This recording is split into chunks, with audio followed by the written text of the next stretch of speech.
Blue sky, more like no sky. Am I right? Who doesn't have one of those accounts? Only complete. Oh, hey, and we're back. I've got a Blue Sky account. I I got a just, blue I just, I sky. just, Me Audra? I too. just Yeah, you have a skeeted. I blue think it's called sky. skeet. I'm not sure. I think it's skeeting. No, I just It's found towards out the you're not sky. allowed to call it skeeting according to the CO. Now my dog would like to come inside. There you go. All right, it's pet time. I There's had a to lot explain that. happening. There's a I lot had to happening here. explain that not all boxes are for cats. So some But if shoe I boxes. fits, do I not fits? There is legal precedent. I'm aware. Yes. I believe Garfield versus the state of Illinois in 1974 definitively defined a cat seating arrangement as where they fit. Also designated Monday as Lasagna Day, if I recall. That is the state statute. holiday. Yes, it is Yes. very true.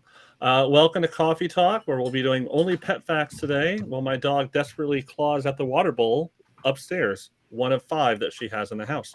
My name is Ryan Kovar. This is Audra Streetman and Mick Baccio, and we're here today to talk about a couple different and exciting things. As always, we're going to say that we're going to be here for 35 to 45. We'll probably be here for 45 to 50 because we're very excited. We're going to talk about Bolt Typhoon. We're going to talk about some new Russian malware, CosmicEnergy, which in my opinion wins for best named malware of 2023. It's a new award I think we should start doing for Coffee Talk. We're going to talk about some of the Pentagon cyber strategy because what the world needs more of is strategists around cyber. We're going to do a bit of a charity challenge around just finding people work for incentivizing behavior, right? Can you actually have better cybersecurity when people have to pay out of their pocket? And then a deep dive where Audra goes into complete prepper mode around 100%. AI. Just Yeah. wow. She already lives in a cabin up in the woods. Moving to a silo. I'm ready. Yeah. You this are was ready. all this was all 1 part out of of the plan. 3. All right. 1 out of 3. It's the manifesto is getting written, people. Don't ask me how it's in that closet. You don't want the answer, but it's a lot of string tied up with tsunamis. It's fun things. There we go. So with that, welcome to Coffee Talk. Drew, roll clip. Let's see what happens.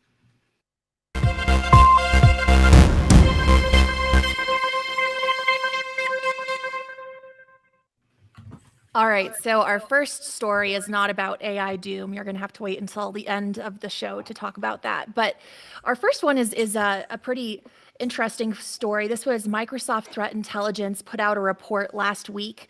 It coincided with a Five Eyes joint advisory about a PRC state-sponsored threat actor that Microsoft is calling Volt Typhoon.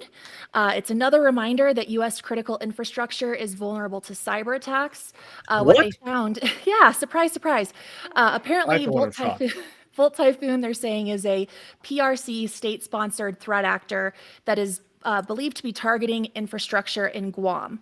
And the report states with moderate confidence that this threat actor is, quote, pursuing development of capabilities that could disrupt critical communications infrastructure between the United States and Asia region during future crises.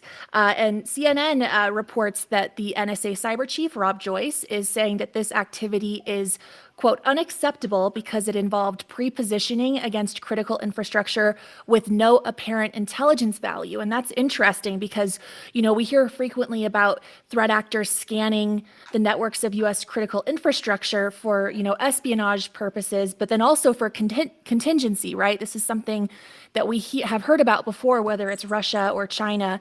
But if there isn't any apparent intelligence value for accessing that network, then that, better aligns with the theory of pre-positioning and contingency plans in case there is, conflict with the United States in the future. So the NSA has been investigating this since last year.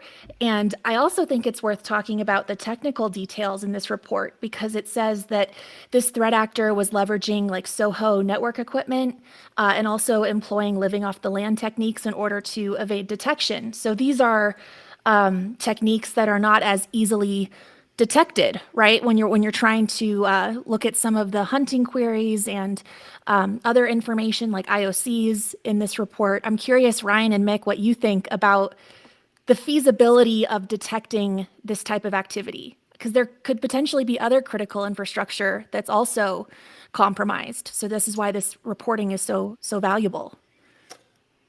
Yeah, for me, I mean, Mick, I mean, you're actually the Chinese MSS expert.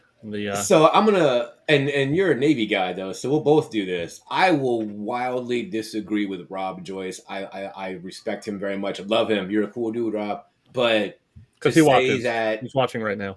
I know he's watching. Of Like to course. say that there's no intelligence value in Guam, it's a pretty important piece. You mean our aircraft carrier that can't be sunk?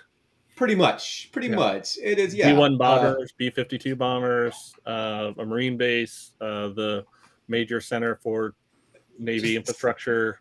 To say there's no intelligence value, I think that's kind of you Yeah. know, undercutting the lead a touch. Nothing to see here. Nothing to see here. Do not come to China Guam. bad. China bad. And yeah, it's horrible, but like the Lawbins bit, you know, the so issuing standard commands against outward facing systems, you know, this isn't novel, this isn't new, this isn't, you know, some incredibly new technique. I think it just reinforces that Chinese intelligence conducts long-term intelligence collection operations, and they don't work harder than they need to. So for me, I go a little bit different, I guess. Not different, but you know, in the world of cybersecurity, we talk a lot about A team and B team, and there's a group that gets the initial access, you know, initial access brokers, and then you have that whether or not they choose to do things or not.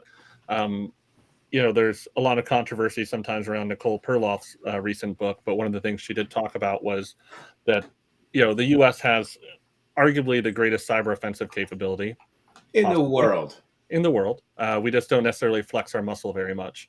And one of the reports was talking about one of the reasons we don't flex our muscle is because if we flex, then someone else could flex back, and we have a very, you know, robust defense. Yeah, we invented critical infrastructure basically, and we haven't updated. We put the critical in critical. So I guess for me, part of this is if I was an adversary, how much would I just be saying I want to have a foothold across as many networks as I can in case I want to do something in the future. And if we can get some intelligence along the way, great. But if I can shut stuff down in the future, why not? And I can't think of Guam, an island in the South Pacific, being close to any other islands in the Pacific. That would be important to do any kind of intel. But yeah. So I disagree with the destructive intent, right? I don't know if it's intent. I think it's... I think the capability is always there, though. But the intelligence collection is going to be the long term. If you're going to do a something smash, you would just go in and do it. Well, that's my point, though, is it's kind of a sleeper, right? Like, we have it there. I think the threat is there. It can't be denied that by having something and able to... I think we're going down the same road, right? Like from collection goes to you change the binary to issue a different command, and now we're doing some Shamoon type, allegedly.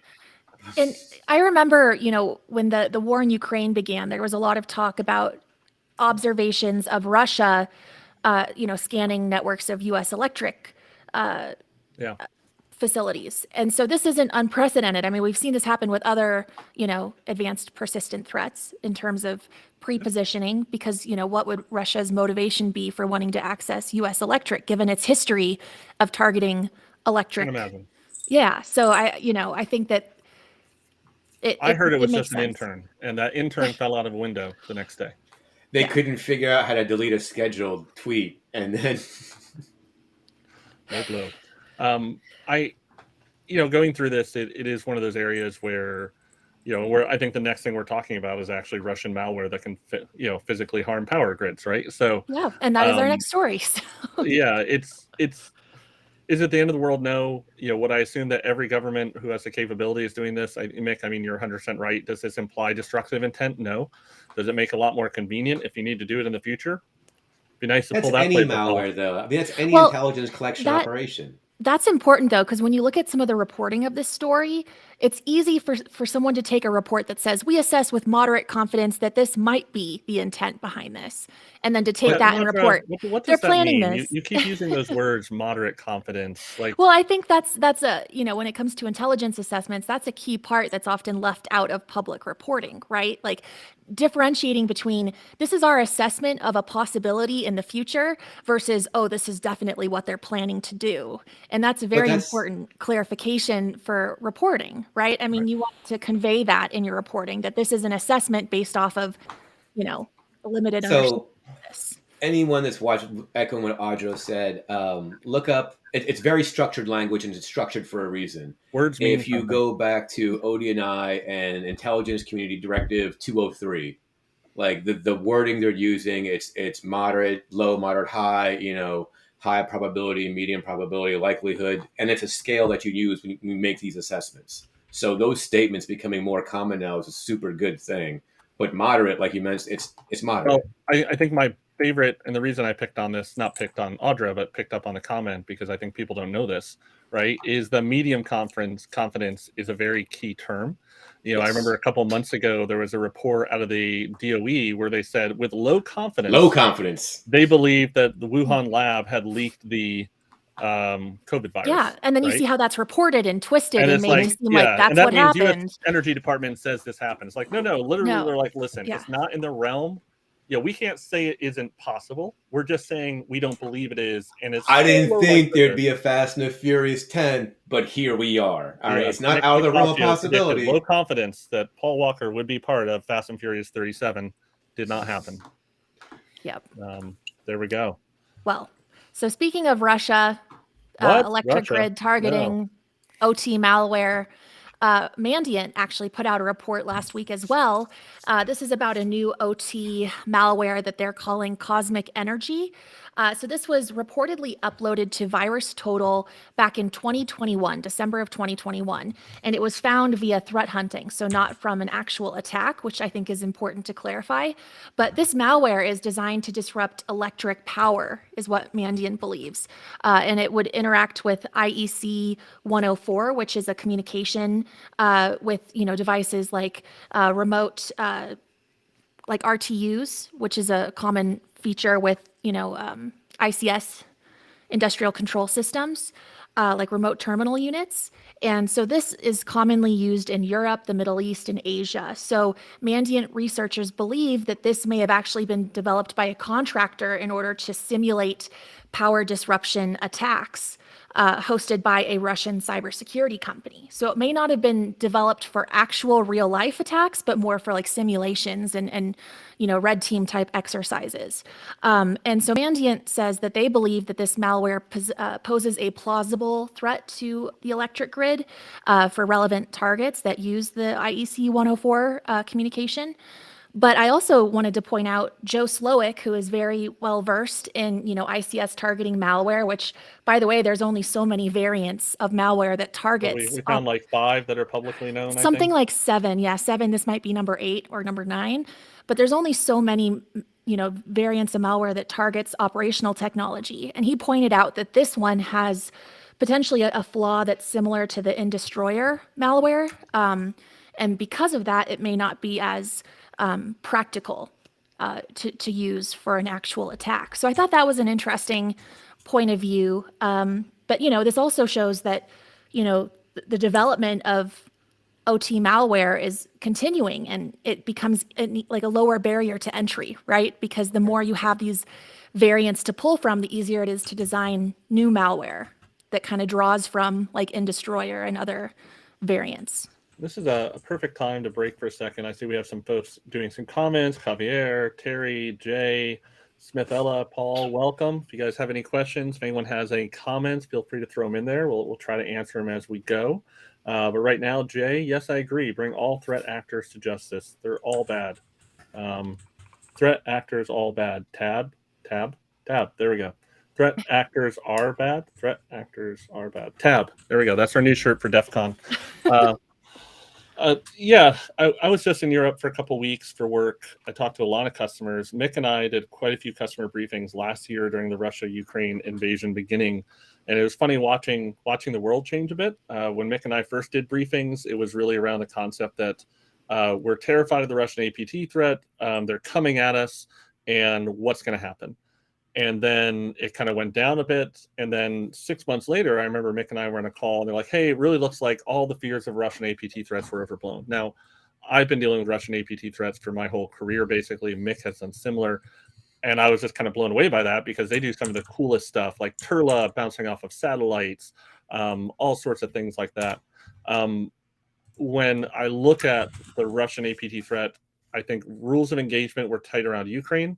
You see things like Pipe Dream that thankfully was disrupted before it went live. You see things like this, like they are an apex predator still, in my opinion, in the cyber world. This is more proof of that and those capabilities that are inherent within. So that's my Russia rant. I have to agree with you. Good. Both with having been in the military, it is not shocking that one organization is so much better than another organization inside the same branch, right? Yeah. Like just because you see Russia falling on its face in one area, they're super good in another. And I think kind of like the way you mentioned earlier, our defense generally is not great. I think even more so when you look at control systems. Yep. Yeah, and for those who aren't savvy on the Russian APT threat, you primarily have three groups. You have the Russian FSB, which is domestic intelligence. You kind of think of them as like the FBI. That's Turla is the biggest one that I always think of for that. Mick and I were just having a conversation about how we should align threat actor groups. SVR, which is foreign intelligence, so you can think of that more like the CIA in the US. Probably best known, it gets a little mushy, but the Dukes and Cozy Bear, APT-29-ish, although there's some overlap. And then you have GRU, which is military intelligence, which our equivalent would be DIA, Defense Intelligence Agency, I guess. They're probably most famous for Sandworm, APT-28, give or take. It gets a little mushy, not an expert on some of those, but those are those three areas that all which are different taskings, different operators, things like that. So for those who haven't done this before, yeah, I mean, Russian's going to Russia, malware's going to malware, ICS continues to be a big thing. We're good to go. Yeah, it makes you wonder what else is on Virus Total that has yet to be discovered, uploaded samples. A lot. I remember Virus Total is just a treasure trove of, just data that came through. So being able to search through that was really helpful for us on the back end, because when we get a new sample, the first thing we do is look at the hash. Hey, is this in Virus Total already? Yep. Mm-hmm. Right. Yeah, you want to check Virus Total, but maybe not upload to Virus Total, right? Track the submitter IDs. Yeah, track the submitter IDs. Now, Mick, you and I were talking, when Audra brought this up, we were discussing, NATO has similar red team exercises. Was it broken swords and cross shields, or cross swords and broken shields? One or the other. It's not Broken Arrow. That was a John Broken Travolta Arrow movie. was a documentary. I'm sorry, it was. I believe Christian Slater played you in that movie. Yeah, and you were played by John Travolta. It was a good movie. Yeah, there we go. So isn't that like a nuclear accident, a broken arrow? Yeah, you've lost a nuclear weapon. Yes. You don't want to confuse that with cyber. That's a different They're pretty issue. much the same threat. AI, cyber, nuclear weapons, Doom. Just the category of doom. Tsunami. Yeah. There we go. Lock shields. Yeah. Thank you, Ziga. I always mess those up. So where we were going with that was that, response at scale. Simulation at scale. It's hard. It is hard to do. And, you write tools for that. They get out. I heard Cobalt Strike was just supposed to be used by red teamers, right? That's all. So I mean, never been used. Who's been using it? I don't understand. What? That would never happen. Oh, Lord. All right. Next news story. Next news story. Do not shoot at the nuclear weapons. I love this. We got some good quotes here. Yes. And Mike Bunner, glad you got your Blue Nomicon book. You obviously don't live in Europe, where shipping is over $75, I believe. So wow. I am so sorry to any European listener, watchers, viewers I did not expect that at all. Next time I'm in your neck of the woods, I'll bring you one signed. So you were just there for 3 weeks. Listen. Welcome back, by the way. Thank you. It's a long journey. All right, moving on. So our third news story is about the Pentagon's new cyber strategy. So just last week, the Department of Defense sent its classified cyber strategy to Congress. It's the first strategy since 2018. You might remember we had the National Cybersecurity Strategy released in March, which is different. So an unclassified version of the Pentagon strategy is expected sometime in the coming months. But we did get a fact sheet about the strategy last week. week. And basically the takeaways is that they base this strategy off of real world DoD operations. It was also informed by the war in Ukraine and the cyber component to that. And there were some key parts to the strategy. One of it is to continue to defend forward, which is basically Pentagon speak for disrupting malicious activity before it can affect the US. So it's more proactive I guess you could say offensive operations to disrupt malicious activity. They also want to continue to invest in cyber capabilities. They also have something they call hunt forward operations, which is where countries can invite teams from US Cyber Command to hunt for threats on their networks. So they're hoping to branch out globally that way. They're also wanting to optimize training and then also the equipping of their cyber forces. So that's pretty much the gist of it from the fact sheet. But of course, the information is pretty limited since the actual version is currently classified. I would love when the DoD takes, we can look at this and you can see them replicating what worked in the real world and then putting it in cyber, right? Like forward deployed naval forces in Yokosuka, Japan. Let's fight the wars closer and further away from the shore. Like, let's have global military bases. Let's do all these things. Like, we're replicating. That's not a bad thing. I think also lessons learned. It pulls back the curtain a little bit. It removes some of the I guess mystique that was kind of around cyber operations. Like, hey, look, defend forward. That's been going on forever and ever and ever, and everyone knew about it, but it was an unspoken thing. And I think now it's more open that, hey, this is an active role we're taking. To Ryan's point, the forward deployment of things, active defense, I think it was called at one point in time. One of the things I was impressed by, like I said, I was talking to folks for quite a bit the last couple of weeks, and something was really discussing the sophistication of Russian attacks in combination with kinetic warfare. And that's kind of that next step is, we're in the world now where cyber has grown up. And although it's not as effective as sending a cruise missile, it is also very effective to help confuse things. Like if you're able to get into a communication network while you're launching an attack, if you're able to, to me, it's almost like, radio warfare, electronic warfare, right? Like you're trying to disrupt communications or disrupt defense, not necessarily cause the outage. You're going to see more of this. You're going to see more of this sort of active integration of cybersecurity in, physical defense for warfare. It has to happen. I think when you look at the ransomware strategy that's evolving currently now, how we're responding to takedowns of operators, of actors, to infrastructure. I think a lot of those cues were taken from DoD response to terrorism, just that framework and model. Yep.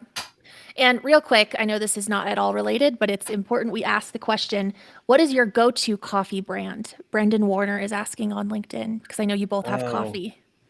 Yeah, I try to go to local coffee roasters here in Dallas. So that tends to be. And for me, although I tend to like the finer things in life, those of you who know me, I love wine, I love truffles, I love... So you don't know who makes your coffee? I mean, you don't know like what it is, they just make it for you? White Rock, no, my point here is I do not enjoy fruity coffee. I do not enjoy floral notes. I want like greasy espresso bean navy coffee like I used to make with a screwdriver on the ship. I want my coffee to be like my oatmeal, thick and sticky, just like very strong. And I want one note. It's like the only thing I consume that I really do not get effervescent on phrasing for. What about you, Mick? There's a place, Zeke's, Zeke. Love your wire data.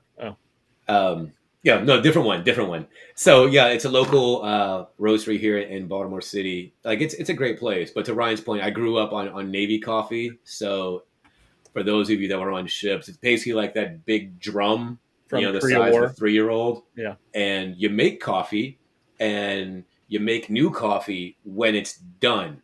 So if you're that lucky sailor that walks by towards like the last quarter of it, it's just sludge and oil. Yes. Yeah. David. Or JP5 or methane in your water to make coffee. So there we go. Good stuff. All right. Well, we have some upcoming events that we want to get to. State of Security webinar is coming up on the 31st, which is tomorrow. I can't believe it's the end of May already. So yeah, Mick and Ryan are going to be kind of going over our State of Security report for 2023. That's the US video version. I think there's also an EMEA one coming out as well. Oh, really? Not shortly. Yeah. Yes. Oh, okay. And then also we want to promote David Bianco is presenting at the SANS AI Cybersecurity Summit tomorrow as well. And he'll be speaking about how AI will impact or potentially impact cybersecurity and what are the ways that AI could be used for a network defense point of view. And David, correct me if I'm wrong, but I believe that's the focus of that presentation, which is a really hot topic right now. We also have Cyber Jiu-Jitsu Con. Did I say that right? Cyber Jitsu Con? Cyber Jitsu Con, the Women's Society of Cyber It's one long Jitsu. word. Yep. June 24th. One long word. That is true. It is June 24th. So that is coming up. And then, of course, we have .conf in Las Vegas, July 17th through the 21st. So, yeah, we'll start promoting some of our sessions that we have lined up for .conf in the next several weeks. And we also have our newsletter that we want to promote as well. So if you haven't already signed up, it's splunk.com/surge. You can click the sign up for Surge Alerts button.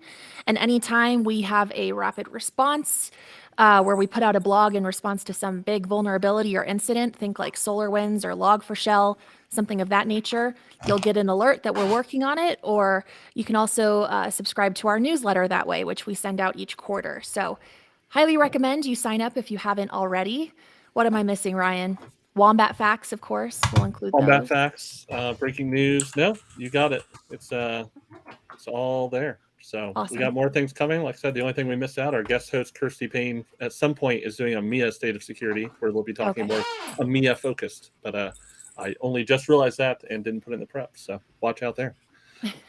Also, I'm very intrigued by LinkedIn user who did fan of the something. Snake. Snake group. There we go. Turla. Yeah. Okay, Turla. Love them. Love that. And then LinkedIn user just popped in to say hi to Kovar. I also love you, LinkedIn user. Not sure who you are, but welcome. I don't like this. All right. On that note, let's go to our charity challenge. And now, Splunk Cybersecurity 60-second charity challenge. Remember the rules. You've got to get through an entire subject in 60 seconds, or you donate to today's charity of choice. Good luck. All right. So there's a bit of a background to this charity challenge, and that's a news story of a lender, OneMain Financial Group, was fined $4.25 million in New York State for apparent cybersecurity lapses that were found during a government investigation. This is according to the record.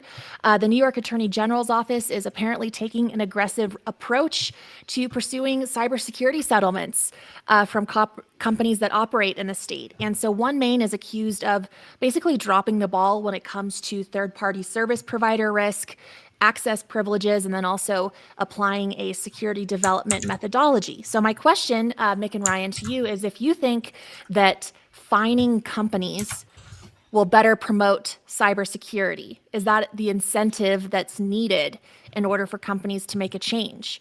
Or do you think that there's a different approach or that is not as effective? Mick, you look confused. You said it, they got fined how much? $4.25 million. Okay. Yeah, so it's not a small sum.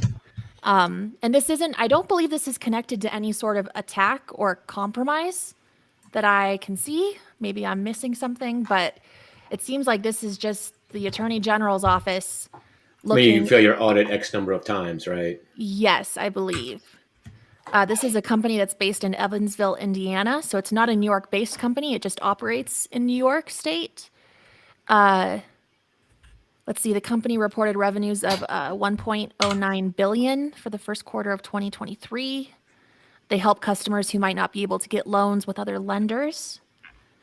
The New York Attorney General has targeted other companies, including iMed, the parent company of the retailer Shein. Am I saying that right? Sporting goods retailer, medical management company. So there's other examples. Such good consumers. I know. I was like, I don't. I buy three things. That's it. I don't. Yeah. I got 3 looks. Can you tell I'm That's super it. stylish? Yeah, I Yeah. don't even know how to pronounce I it. got a Splunk hoodie. I got Yeah. another Splunk hoodie. And a DEF CON hoodie.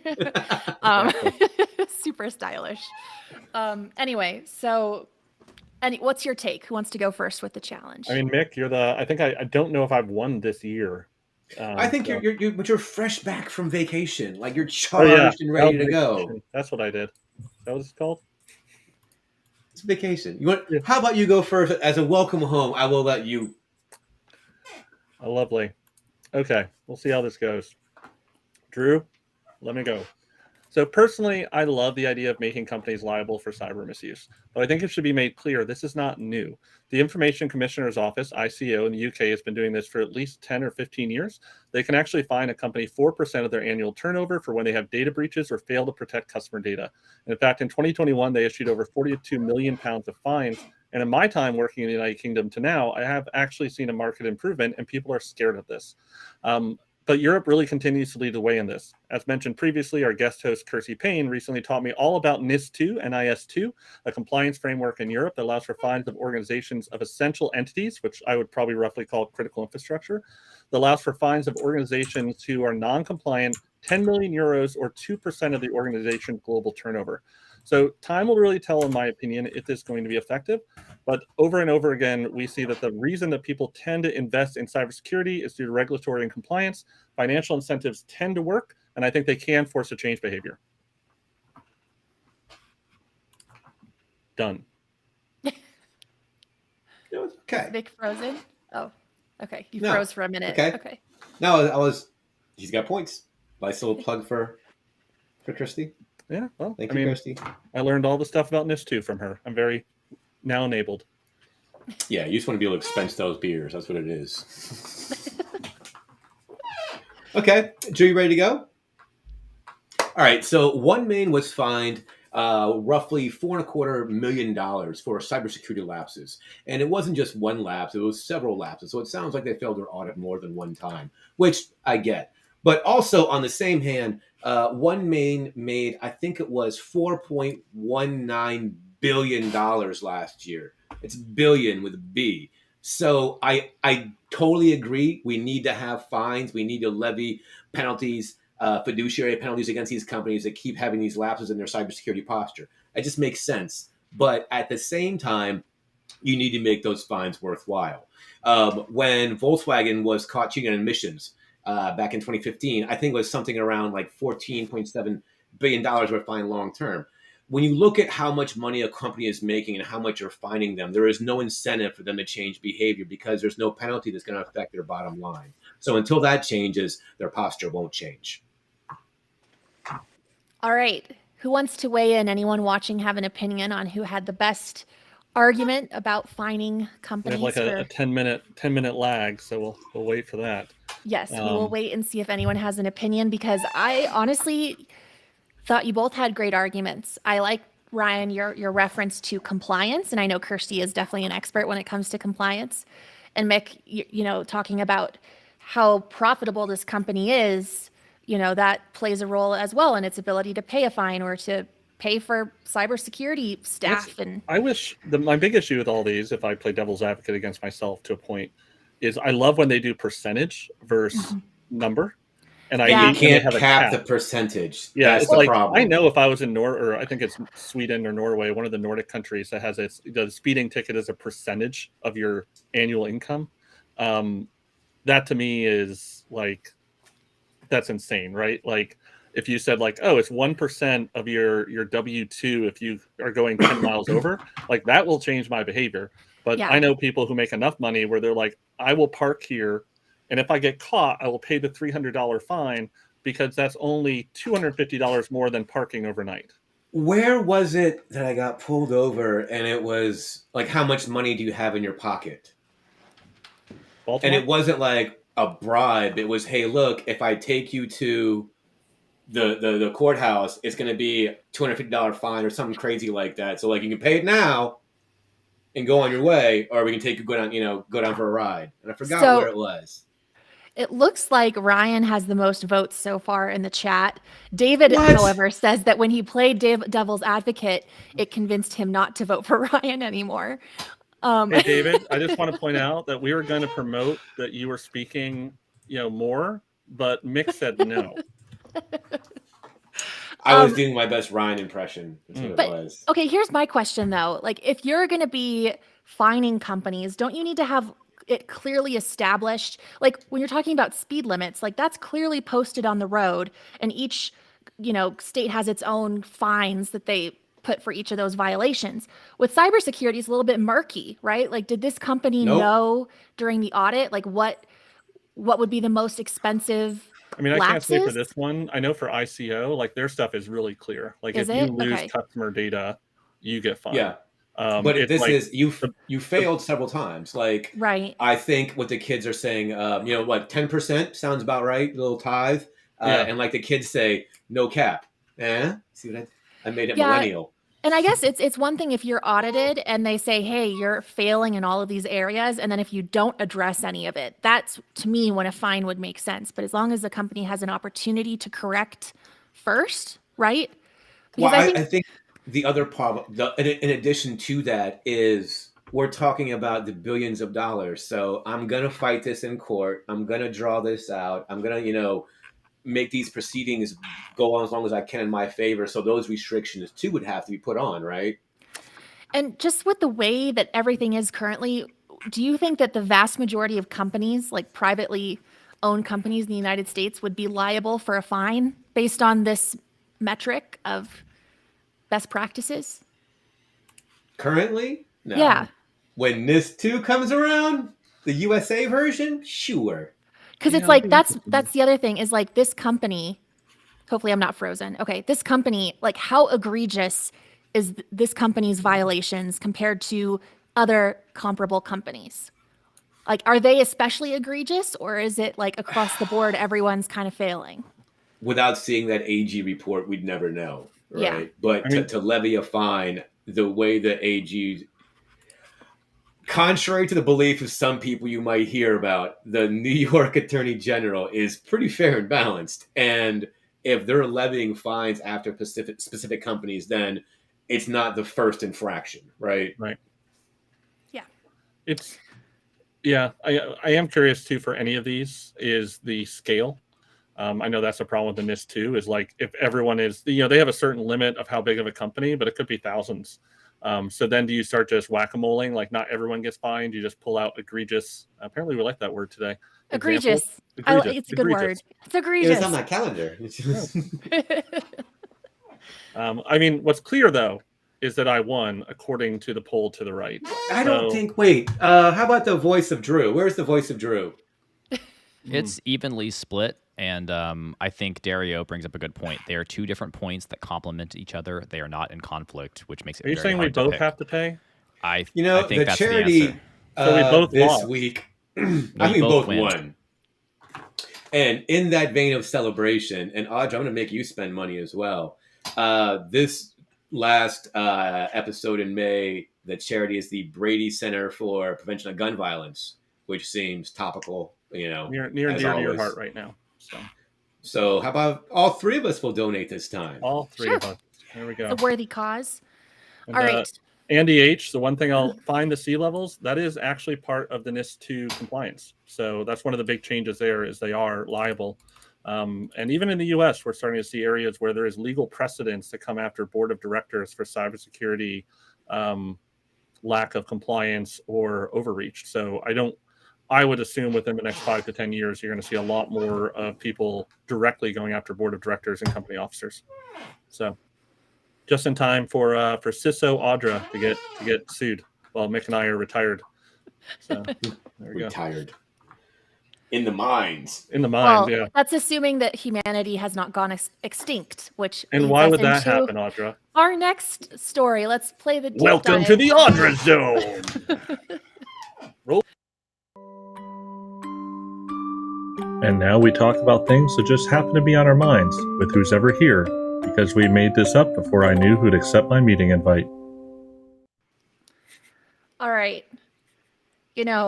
I feel like it's just exaggeration when we're talking about human Hold on, extinction. let me get my aluminum foil. Hold on. But yeah, where's your aluminum foil? but it's, there's some credibility behind this. And what we're talking about is probably the top AI story of today. A growing number of tech experts are warning against AI risk. Leaders from companies including Google, Microsoft, OpenAI, a bunch of other AI labs, they signed this very short statement that reads, quote, mitigating the risk of extinction from AI should be a global priority alongside other societal scale risks such as pandemics and nuclear war. And so this is really about mitigating risk and drawing attention to the level of risk that they believe could happen with advanced AI. We're talking about like large language models, ChatGPT, this type of emerging technology that there's a lot of speculation on where that could lead. And we decided to talk about this today, not because of doomsday scenarios or any sort of end of the world. What kind of about doomsday scenarios? I mean, it's always fun to talk about that, but also because it's about no, you don't enjoy talking about the end of the world. But also just about mitigating risk, right? Because in cybersecurity, mitigating risk and assessing risk are a big part of the job, right? And so with AI, that's obviously a component into how companies might need to start assessing that risk, especially if they start adopting some of this technology, which, I suspect will happen a lot more over time. So what do you think, Ryan, about this statement? I just wonder, in the cabinet behind your head, when you go to Costco, do you buy a new 30-day, 60-year food supply for your prepping? Or is it every trip to Costco, or is it just every other one? I have, I think, about 2 months worth of food just in case. Just in case. And I have a go bag, but you're in your log cabin in the middle of nowhere talking about the collapse and extinction of society. You're like, oh my god, this is so much fun! You are like one more LinkedIn episode or a Coffee Talk episode away from like a Netflix series. All right? There we go. Okay, first of all, I have a go bag because there is significant wildfire risk where I live, so it's not out of the question that I might have to evacuate one day. Yep, gotta have a jam bag. Food supply, I live in a place where there's a lot of snow. So there is a possibility of getting snowed in, and then you run out of your canned food, and then you have to have, whatever. And the third reason I saw when AI or the world ends. Yeah. Or the world ends. I One saw of those three soccer players did fine. Like some of them. Fine. Most of them got down the hill. Right. Sammy is going to start looking to the left at you pretty quickly. So I look at this. The reason we're talking about this today is we've had a lot of customer questions around AI, specifically generative AI, what it means for them. And, really the question that we're kind of talking about today for our remaining 5 or 6 minutes, I guess, is how do you deal with this as a cybersecurity professional? Like when your board of directors, when your CISO comes to you and say, how should we start thinking about AI as a risk? What do we do? And that's what I'm not sure about. We're still learning a lot about it, right? There's a couple big areas that I've seen. The things that I've seen CISOs and executives sort of concerned about is specifically data leakage, API connectivity, and then perhaps more terrifying is people depending on AI to have the right answer without context. And those are the three, you can come up, someone once described this to me as like the internet's like water. You're trying to hold it with your fingers. It's going to drip through, like trying to stop stuff. I think generative AI online, the proliferation of LLMs. What'd you say, Mick? You can run it on your phone, your watch now. It'll kill your battery, but you can do it. Yeah, you can do it. So I don't know. It's going to change the world. There's absolutely categorically no way. But when you see stuff like doctors being able to use AI more accurately to diagnose quantitative concerns, like that's very impactful. But at the same time, we saw in the news yesterday, a lawyer just did ChatGPT about for a law case, and it did not go well. Yeah, that weren't even real. Yeah, that's not. I believe case law Heckle v. Jekyll was as cited in Garfield versus State of Illinois in 1975. But it's the confidence with that, right? But I think that goes 1 to tuning, and it goes 2 to you got to do your work. It's you're asking AI to replace a person entirely, and I don't think that you can do that, at least not yet. So when we talk about relating, the level of risk for AI to something like a pandemic or nuclear war, which I would argue are like the top to, large scale impacting events in terms of human extinction, right? I Both can't of which can cause tsunamis. or tsunamis, I Okay, so I'm trying to think of what hypothetical are they thinking of where that could be an outcome? And I start we hear a lot about deep fakes and the concern about deep fakes and disinformation and how that could snowball. And that concerns me a lot too. That kind of ties into the AI and emerging I think technology. blockchain finally has a solution. wait. So there's gonna be. Let me forget. There's gonna be a deep fake of, and that is gonna kick off the extinction level event. Well, what if there's some sort of deep fake or some sort of disinformation that takes advantage of AI where you can't really tell what's real and what's not? That's what Remember worries that me. one time when President Trump's account, was it President Trump's or President Biden's? Like the Bitcoin when Twitter got popped, I think and it it was was like, "Hey, Biden. send money to this Bitcoin wallet." Yeah, I and mean, also, wasn't there one the other day, like just the other week, about like some sort of attack on the Pentagon and there was an AI generated photo and it actually impacted the stock market? I believe that happened just the other week where there was a scenario where there was an AI generated image that actually impacted like the well, financial but okay, system. so not AI generated, real world. When Twitter first instituted your instant check mark, didn't someone, "Hey, I'm Illy and I'm making insulin $1," Oh yeah, and and that that caused their impacted. stock to. Yeah. So can you So think I of don't think we something? need AI to do that. We're perfectly capable of extincting ourselves off the planet. I just, I can't even imagine the extent to which like disinformation could cause chaos when you just don't even know what's real, what's not real. Where is there any sort of authority with information? Um, I could see that kind of spiraling into something much bigger. I don't know if I would put pandemics and nuclear war at the top of my list of things that are going to do us in. I would say pandemics and nuclear war, in terms of like large scale human outcomes, would probably be the top two Hmm. in terms of like global impacts, right? I mean, tsunamis, Ryan, only impact a certain geographical region. Oh, that's true. You know, pandemics are global by definition. So, They are pan. Um, yes. there's a presentation, I was trying to find it so I could cite it appropriately, but a presentation I saw recently that was really around the concept of workflows with AI for disinfo and how fast you can generate that now with avatars from like news videos and maps and just, we're thinking of it.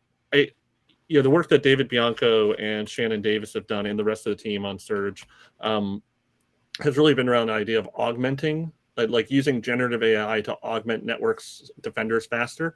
It's also augmenting adversaries faster. The area that I hadn't thought of, which you're kind of hitting on a bit, Audra, is around the concept of generative AI augmenting disinformation operations to the point where it could be within minutes, not days or weeks. It could be within something hits the news, it kicks off an automated workflow, and all of a sudden all these APIs generate, and then you have almost real time reporting or videos being generated where before I might have assumed the temporality meant that it was real. Like if I turned on, like let's 9/11 changed everything. Let's remember, like I remember turning on the TV and every channel you looked at, you were seeing a different feed of planes, right? Now that all felt real because it was all happening at the same time. So now I'm imagining a world where that is occurring in almost real time with generated backgrounds. But Like who would do that? who would Like do that? adversary would do that, or would the AIs do that? The AIs. Well, when they achieve sentience, to me, it'd be I the think they already adversaries have. utilizing it, right? That would Because it be sounds like a lot like the plot to Die Hard 5 or something. Die Like the Hardeth. fire sale plot. Yeah, Die Harder in the VHS bin. I think it's a Yeah, laser disc. it's for me. It's really the workflow and the speed. Like when you can get this down of like going to news.api, pulling something out, generating things off of that, and having it out by the millions quickly. I mean, you could overwhelm the real news force, which is why we need blockchain so that you know what the images are coming from.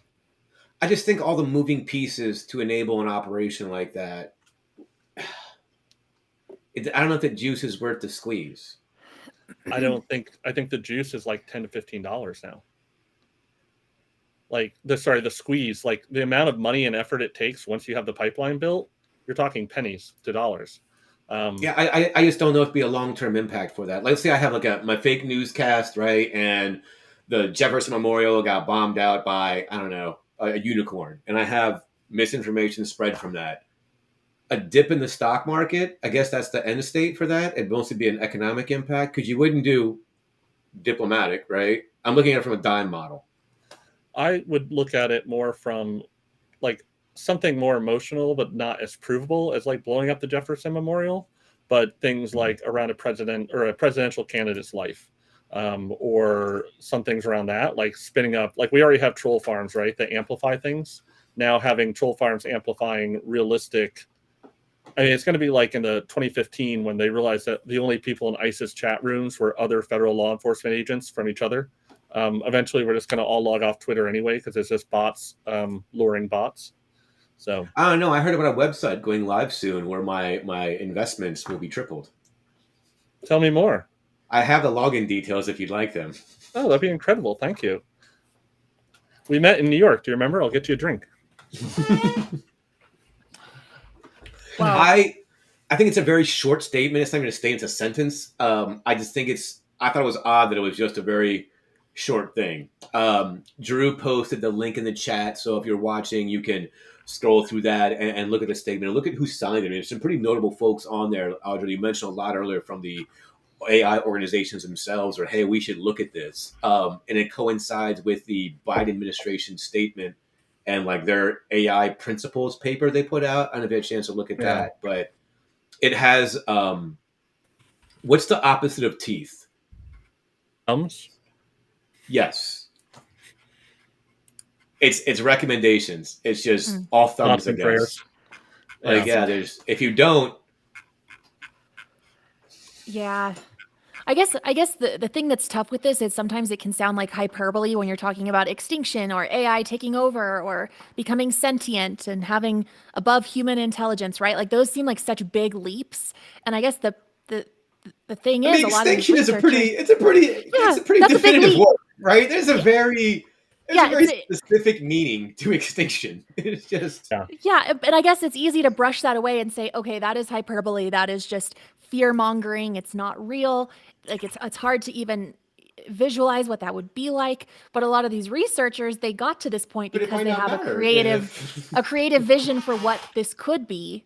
And I think that with the rate of change, that's maybe why this is becoming such a big concern, because within a matter of a year or 2 years or 5 years, just imagine where this technology could be, capabilities that are hard to grasp today, right? Yeah. I guess that's really the concern. So for me, the thing that cracks me up, we talked a bit about this on the call, like there's some incredible names on that list, like people have changed the world of ID or of AI, and then Grimes, the former partner of Elon Musk, and I believe she said she just wants right there. I want 10% of anyone who uses my image in AI, but like she's also leading the way of just right. I was about to say she's like jumping onto this with creating AI versions of her own music, right? Using her voice, and she gets part of the. Yeah, I could, well, I'm joking about it because once again, I just can't imagine being like the doctor of AI at Stanford and being on the same letter against AI as Grimes. But then again, she's actively using it in a way that other people are not. So, she has more of a play in AI than I do. So, yeah, yep. I think be interesting to see how this changes. But it is a little scary to see all of the signatures. It's a big. Yeah. I gotta be honest. The rest of me and the rest of the Gen Xers that grew up, like we were promised a cyber dystopia, and it sounds like we almost got it. So let's just let the AI go wild for a little bit to see what happens. Okay, I did find the report. Drew wants us to get off because he needs a bio break. And we've been talking for almost an hour. I know. So I would really recommend people look at this. I need to make sure I could share it before I found it, but I just did. It's great works by Graphica. Jack Stubbs, I believe, is the primary author. So he actually created a workflow where within 10 minutes, he was able to generate a fake news video and websites and news reports around things happening almost automatically. And that will only get faster. And that will only get better. faster. So, Drew, if you can post that in the chat, Graphica, deep fake it till you make it. It's really great, insightful work. It's not hard to hack a TV station. Not hard to hack a TV station. So, with that and Drew's bio needs in mind, we are going to call it off for the day. We'll be back next week. We have who's next week? Scott Roberts hanging out. Scott and I are going to sit down and chat and chop it up about all things Blue Namicon, threat hunting, and intelligence-driven incident response. There we go. Then we'll be back in 2 weeks after that for another coffee talk. I actually just talked to Alex Pinto, one of the leads for the Verizon DBIR. He really wants to come on and do a one-on-one around the DBIR, so I'll probably be talking to him pretty soon. And we'll keep going, and maybe it's us, and maybe it's deepfakes. We'll find out. Or Muppets. Muppets. I mean, there we go. Fake it till you make it. With that, thank you everyone for joining. I loved all the comments. Dario, really great input. Jacob, great to see you. Hope everyone has a great week. And Drew, take us away.